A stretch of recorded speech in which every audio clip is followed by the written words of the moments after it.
This is the Capitol Rundown. Determined to find a way to find common ground, as I am, and I know that there's a way to do that. Visibility that even members of Congress have gotten a heads up about these things has not been as helpful as I think it should have been. We fought a long, hard fight to win marriage equality, and we will always protect our family, our friends, and neighbors from hateful attacks. It's all straight ahead. The Capitol Rundown starts now. Good morning, everyone, and thanks for joining us. I'm Siobhan Klepfer. It was another busy week in politics, so let's get you caught up. Governor Gretchen Whitmer delivered her annual State of the State address on Wednesday night at the Michigan State Capitol. Our Capitol correspondent, Tim Skubic, was there and has more on the big themes of the night. It's pretty traditional in State of the State messages that governors talk about bipartisan cooperation. Why? Because the people want it. The governor added a new sense of urgency to her call for bipartisanship now, given the current political climate where the country is divided. She called upon Michigan to lead the way to get bipartisan cooperation, to work together and also be kinder. But one of the most stunning moments in the speech, and if you blinked your eyes, you might have missed it, was the governor speaking about education and the need for bipartisan cooperation on that front. Because as she bluntly points out here, for the first time, Michigan is spending more on pupils for education and getting less in return. An incredible admission by a Democratic governor. We invest more per pupil than most states and achieve bottom 10 results. We spend more and we're getting less, and it's not acceptable. And because the governor is a Democrat, she is very sensitive to education, and for her to go public with this kind of a blunt statement really plays right into the hands of Republicans who for years have argued you can't just spend your way to a better education, there has to be more accountability. And now comes Governor Gretchen Whitmer, without saying it, basically saying, I agree. Well, of course, Tim wasn't the only one with reaction to the speech. Democratic and Republican lawmakers had their own takes. Here's the Rundown's Rachel Ramsey with more. I'm very hopeful that we're going to come up with a bipartisan solution for some of the big challenges that we have here. We have 20 years of history with Governor Whitmer of not governing in a bipartisan manner. She's determined to find a way to find common ground, as I am, and I know that there's a way to do that. We can talk all we want, but when it doesn't get done, that's no good for anybody. A big issue on the table, the roads. Both sides are looking to do something about it, but the Democrats say revenue is needed, whereas Republicans say it can be done with money the state already has. We can get it done without raising taxes if we prioritize roads over corporations. We hope that, the Speaker is serious and is ready to negotiate. Another area lawmakers agree needs to be addressed, housing. I'm looking forward to us continuing to build more housing. But again, it comes down to a difference in how they get there. Housing is one of the biggest issues facing our state.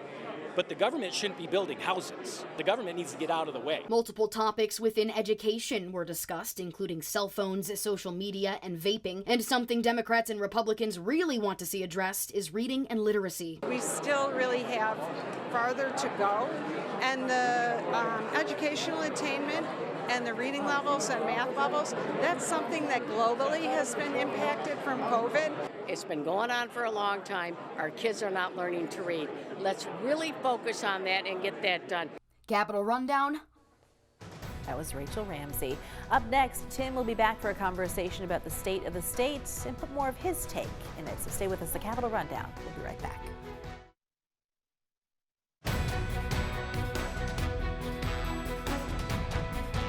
Welcome back. In Governor Gretchen Whitmer's State of the State address, she pushed for lawmakers to be more bipartisan. The Rundown's Megan Vasselli spoke with our Tim Skubic about how likely that is and more. It's time to get updated politically, and who better than Tim Skubic. So Tim, during her State of the State address, Governor Gretchen Whitmer went through a point-by-point list of how she sees the next year unfolding, including calls for bipartisanship. But now, what on that list is realistic and what probably isn't? Well, every governor in their State of the State is sort of pro forma.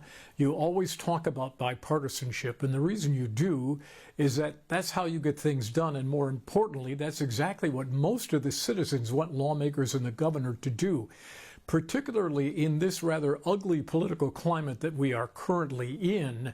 The governor sees this as a noble calling.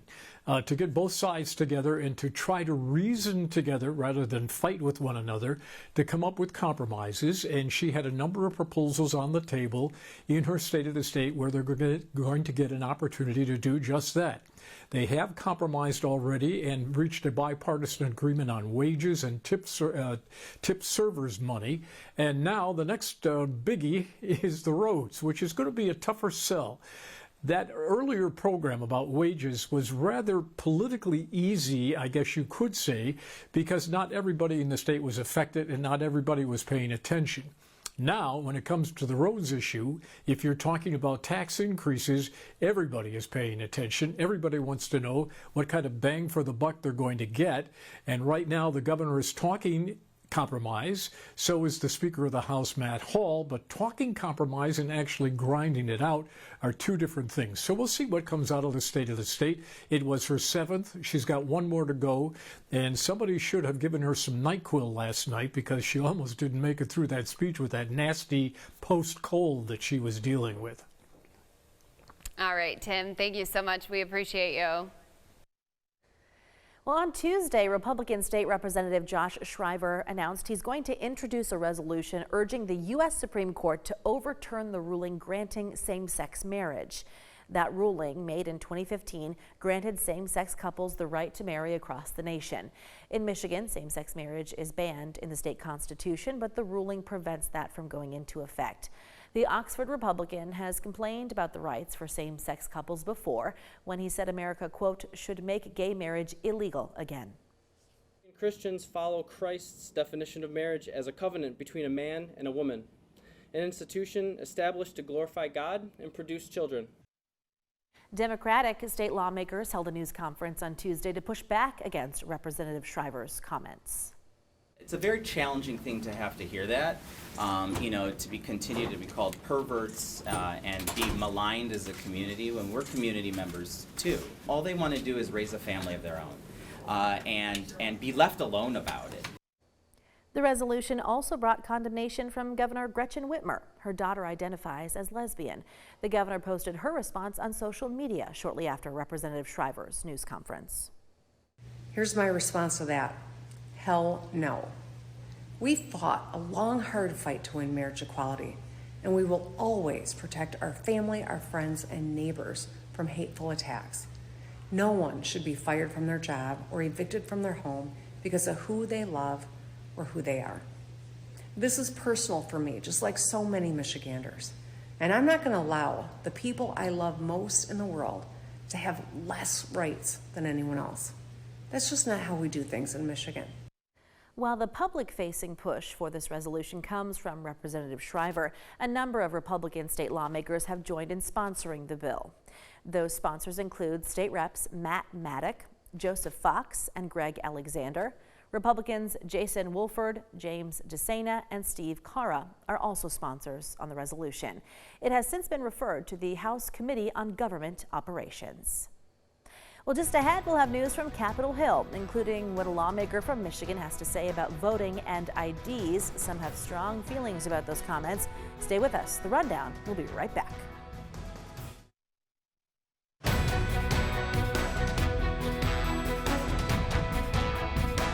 Welcome back. Republicans are rallying behind the Trump administration's cuts to USAID, a government agency responsible for billions of dollars in foreign aid. Our D.C. correspondent Raquel Martin has the latest from Washington. Is less than 1% of our budget. Democrats and Republicans are going head-to-head over foreign aid.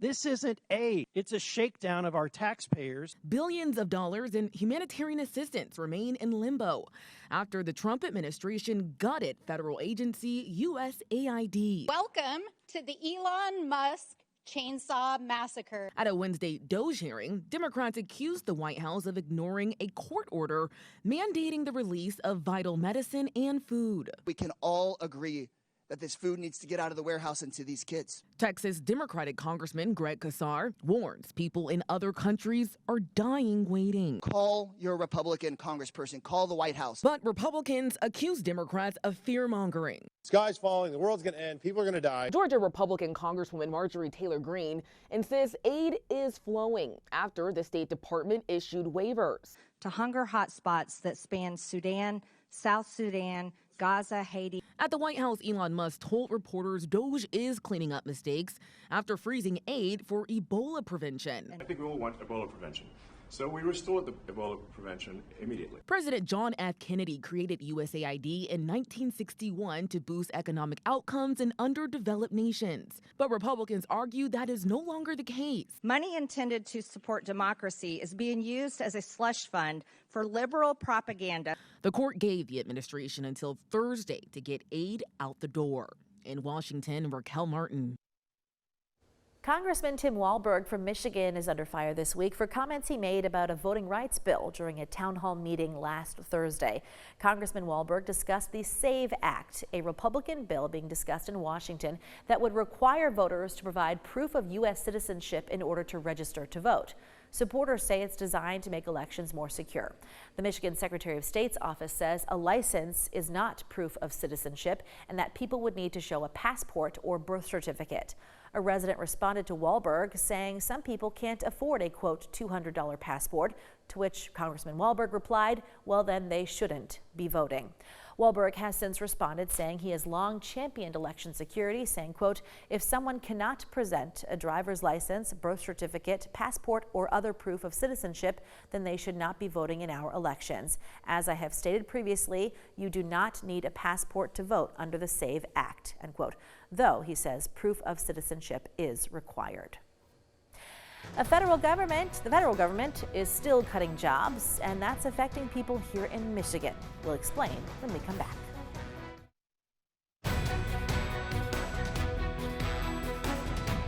Welcome back. Billionaire Elon Musk renewed his push for federal employees to send an email with 5 things they accomplished recently or be fired. Washington correspondent Vinay Simlot explains. 21 DOGE staffers resigned on Tuesday, saying they won't dismantle critical public services as Elon Musk and DOGE try to cut the size of the federal government. The Office of Personnel Management also says employees should be ready to explain their productivity. This after they sent an email to all federal employees asking for 5 bullet points of what you accomplished last week. After the Monday deadline, Musk said in a tweet employees had a second chance to respond or be fired.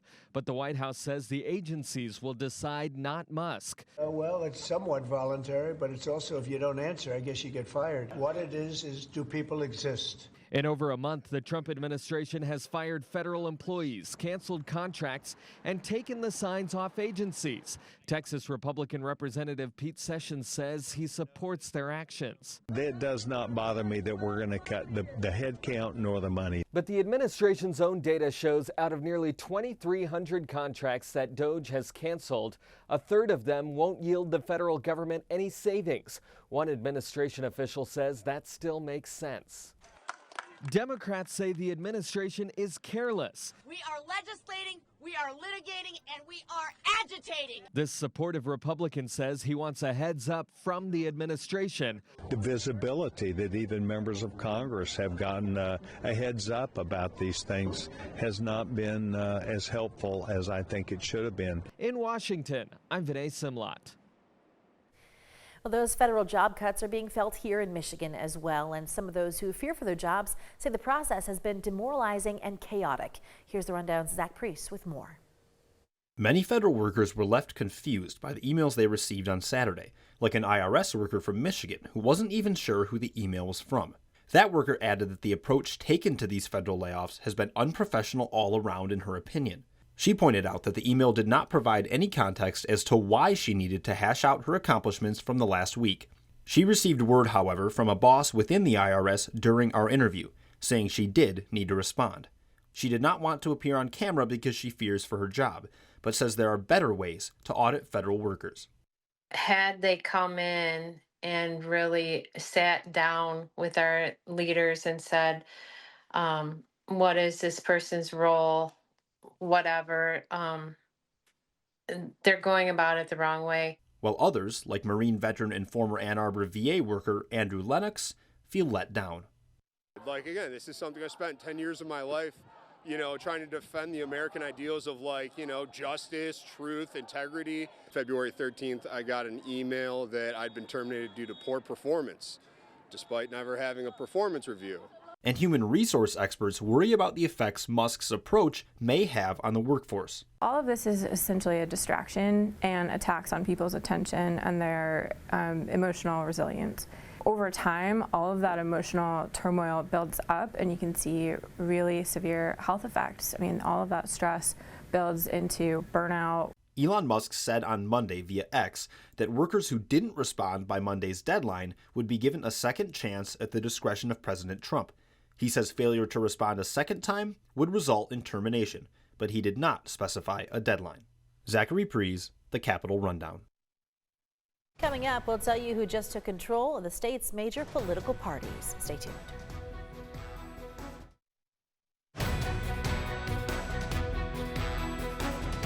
Welcome back. Last Saturday, the Michigan Republican Party held its state convention in Detroit. A sea of red gathered at Huntington Place and eventually elected State Senator Jim Runstead as chair. Thousands of delegates, alternates, and guests from all over the state came to vote for party leadership positions, including co-chair and various vice chairs. Unlike the last convention, when former party chair Kristina Karamo was escorted out of the convention, leading to a protracted policy and legal battle, this year things ran smoothly. I believe that this is good, a good look of the good fortune and the blessings that we will have moving forward, and how the party has learned from our past, and we're going to move forward with unity and build and win in 2026. As for the state Democratic Party, it also held its convention in Detroit last Saturday. They elected former State Senator Curtis Hertel Jr. as the new leader. He previously ran against Republican Tom Barrett for Congress in Michigan's 7th District and was defeated. And that's our show for this week. Thank you so much for watching the Capitol Rundown. We'll see you all again right here next week.